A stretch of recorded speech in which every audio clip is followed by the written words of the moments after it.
PM versus vendor. Team play for success.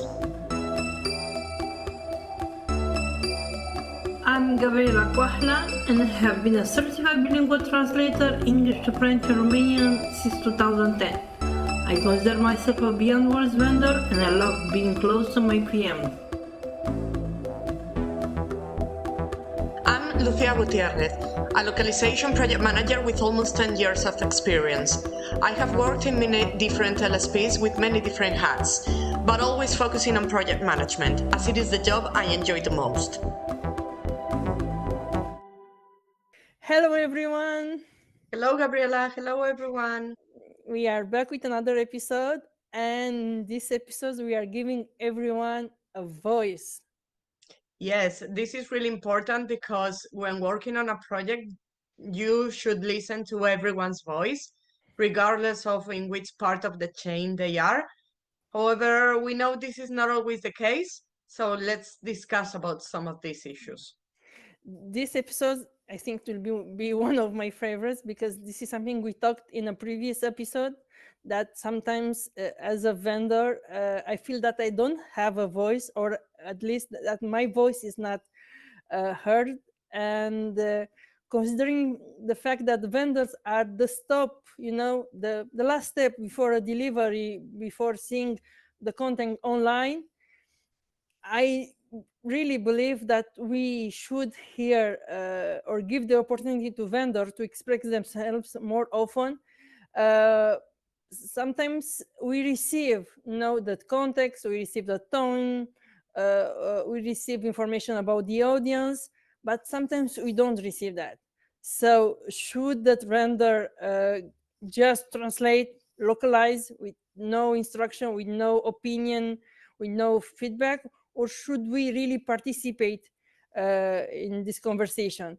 And as a vendor, I think that if we don't receive these instructions, we should get back to the PM or client, if it's a direct client, and say, for example, in my opinion, I propose to translate in this tone, address, have these things like, I don't know, use more inclusive words, have shorter headlines, etc., etc. Yeah, it's a tricky one because it really depends on the company setup, on the client. It depends on many things, really. But I understand your point. However, flexibility is the key. So do your best with the information you have. Ask for more, but if you don't get it, don't let that stopping you. In terms of, don't let that stop you from doing a good work. And as you said, if you don't have the information, you can say it. And you can say like, okay, since the client didn't specify, I'm gonna translate like this. And then this is a good tool for the PM, because in that way, the PM can go back to the client and say, okay, the translation will be done like this because you didn't provide anything else. Or they can just say, okay, I want this, but not that. And that's a conversation starter. So that's a good thing that you think about and you reflect on this. But if you don't have the information, just carry on. Because I can tell you, many times it's not that the PM doesn't want to give you that information, it's because they cannot get it from the client. Let's just remember that the PM is the middle person. So as I always say, you need to juggle vendors, you need to juggle your own company, and you need to juggle clients. And it's not always easy. It's not always easy because sometimes if you work in a bigger company, you don't have direct contact with the client. So you have to do it via account managers. Account managers that many times they don't understand the translation word. Yeah. I had that experience in the past, and it's tough because you don't have the direct contact with the client. So it's not the PM that can really get the information that they need. And then you've got another stopper, which are the sales team, the account managers, that one, either they don't want to ask, or two, they don't know how to ask, or three, they've already asked and they didn't get any answers. So it's tricky. Yeah, because from my side, when you work with a direct client, they trust you. 100%. If they don't have instructions, it's okay. You are not like on your own, but they trust your work, so you can translate, localize in a way that you think it's the best, and usually they accept it as it is, so there is no more coming back. But when you work with an LSP, it can be frustrating sometimes. You can because you feel that the vendors provide the linguistic expertise, but they are not or are rarely invited to comment on the process. And it can be really frustrating because nowadays, with all the tools that we have, with all the things that we should consider before localizing, for example, for a market, uh, vendors should be asked more about what tone of voice we should use, about if there are some blacklisted words we should avoid, if they have an opinion about the tool, because maybe they are vendors, not maybe, I know that they are vendors who have a lot of experience when it comes to tools, so maybe they have suggestions about the technical part of the process. So I think the real collaboration means hearing how the job is done, not if it's done. You don't really just want to have the translation done, but maybe also how you will carry it on. Because if it's a long-term project, it will be easier to communicate. It will be easier, and even the deadlines, it can have an impact on the deadlines. For example, the translator will know how to handle, how to be prepared if you give them a voice uh, during the process. And I sometimes with LSPs can be difficult. I don't know. That's my feeling from a vendor Now, side. it is difficult, and from my personal point of view, the bigger the LSP is, the more difficult it is to get information. As I said, if it's a big LSP, or even if you are working in a translation department of a bigger company, it doesn't necessarily need to be an LSP. You have on top of you other teams, and then you've got the client relationship. So for smaller LSPs, this works in a different way, because PMs sometimes they even get involved at the sales stage, but some other times they are not. So when you receive the project, you already get the tool that you need to be using, and that was either the client or the sales team deciding that, the deadline when you need to deliver the project, even before you started the project, even before you check the files, even before anything, you already have a deadline. So imagine that. So Yeah. sometimes you need to compromise, and you need to think, okay, what do I want? Do I want the deadline to be maintained? Is that what really is important to the client? Or do I have to be firm and say, I'm not going to start this project until I have all the information? And that will depend on the client and the specific project. Yeah, I see there are a lot of factors to be considered. um, and I must be honest, before maybe when I said that I don't have so much experience, having my voice on silent, it was okay, okay. They don't want my opinion, that was okay. But as I told you, we have more tools. There are many things. Things are getting complicated in a good way, but also in a bad way. And I think in this case, if we push as vendors, if we push with questions, if we want our voice to be heard, it's not because we want to say that we are the specialists. You should hear us. You should consider our opinions. No, it's because we know uh, the issues that we'll have if some things are not considered from the beginning. Let's take MTP, for example. If we don't push, okay, I agree to do MTP, but there are things that should be considered before starting working. And if I don't push, I feel like if I don't push uh, to the client or sometimes to the PM, because sometimes I have direct clients asking for MTP, so I directly talk with them. But when it comes to LPMs, if I don't push and I don't insist, I feel like I'm not doing everything I can to have a good quality at the end, because they, even if they ask for MTPE, you want quality, right? As a PM, if you ask for MTP, you want me to give you a good quality at the end. So I should do everything I can to let you know from the beginning that there are some things that are needed from your side or from the client side. But how you deal with the client, how you expect with the client, I know it's tough, really. I It's understand. tough. It's tough because, and this is something I think we really need to discuss. What is quality nowadays? Yeah. Because, as you know, I'm a big fan of quality layers. So, Yes. what you might consider quality in one project might not be considered quality in another project. Yeah.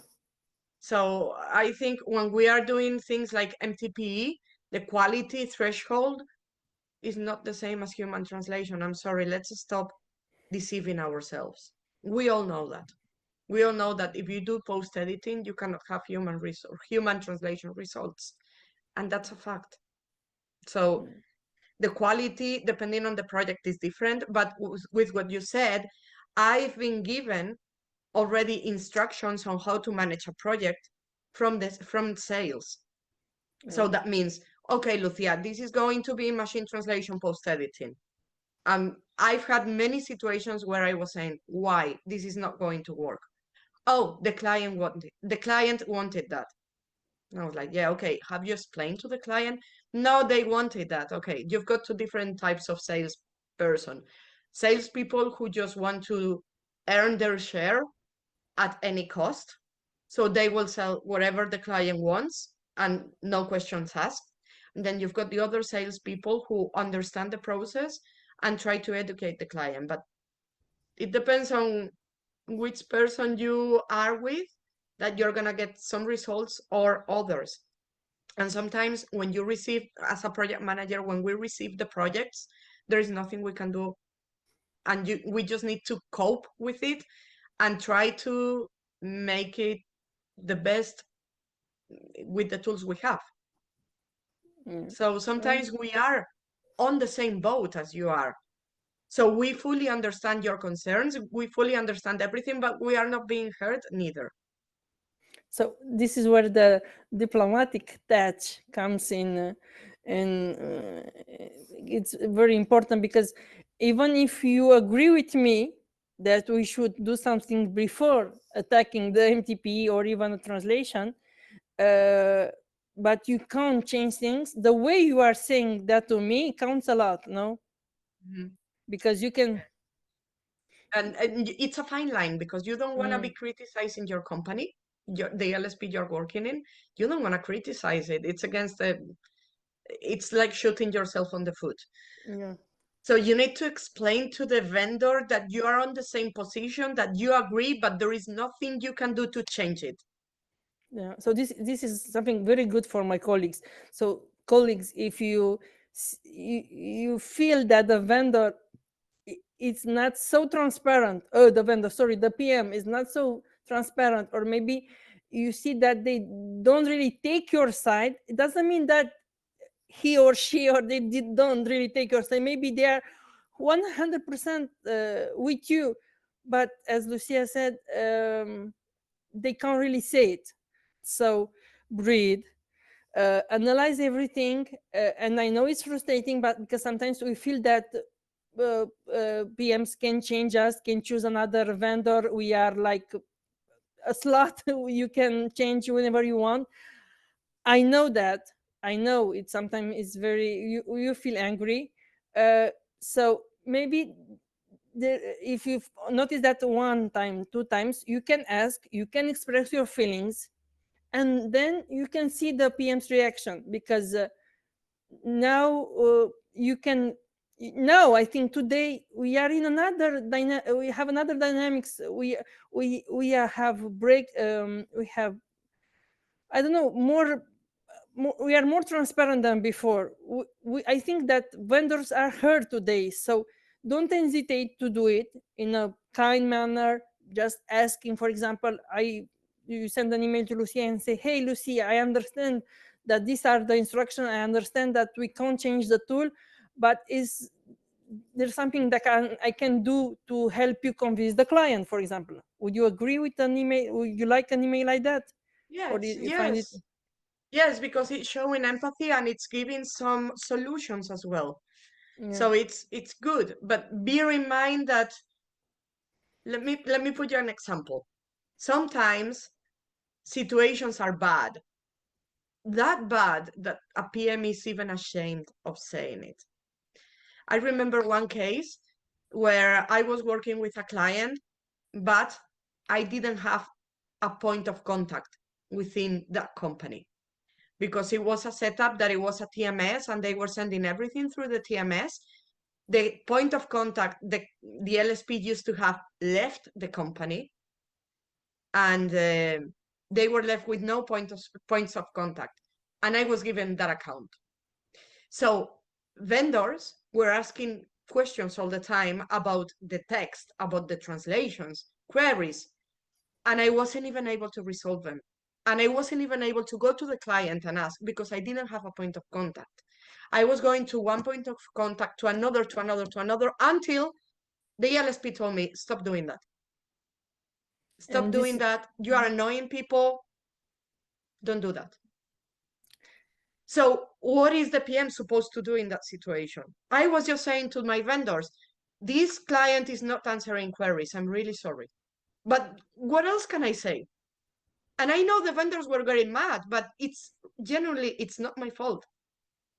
and you see posts on LinkedIn from vendors ranting about PMs, and that I don't want to blame my colleagues, but do you really know 100% the situation before the email that you receive from the PM? So again, be kind, because even if the PM says this is the situation, maybe the PM is also angry like you are. So ranting on, I don't say that ranting is not good. It's good, but are you really 100% sure that the PM is against you?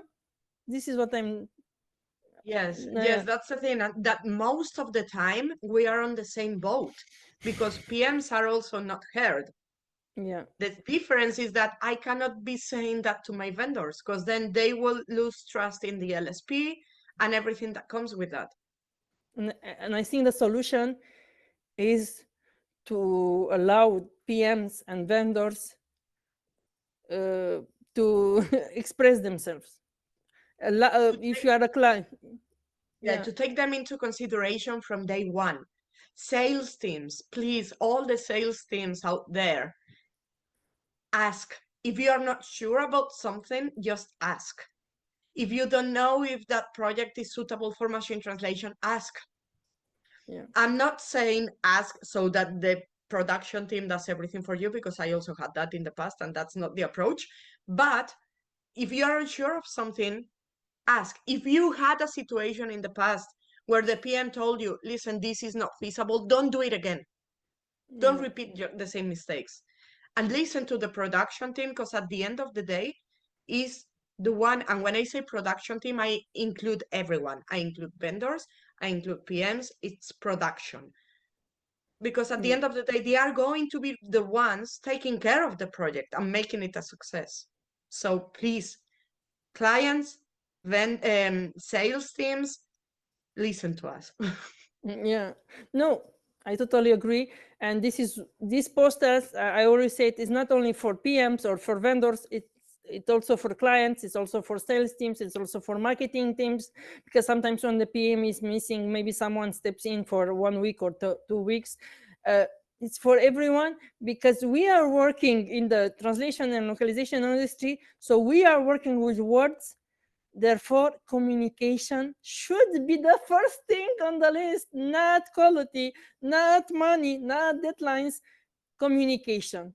I think, I don't know. And communication means equals voice. Voices is that's Yes. from me regarding the topic. I don't know. Yes, Yeah. let us know if this episode has taught you something, if it has helped you in any way.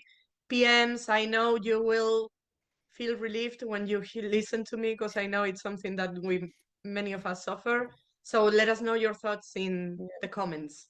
Yeah, I hope so. Thank you very much, Lucia. Really, you are you are giving us a voice only by sharing this advice for the other teams. Really, thank you. Yeah, And thank you, Gabriela, see and thank you, see everyone. see you next Bye. time. Bye bye. What you've heard are just our personal opinions. We by no means intend to impose our personal views on anyone. Feel free to disagree, throw tomatoes at us, or just drop a comment to let us know. Thank you!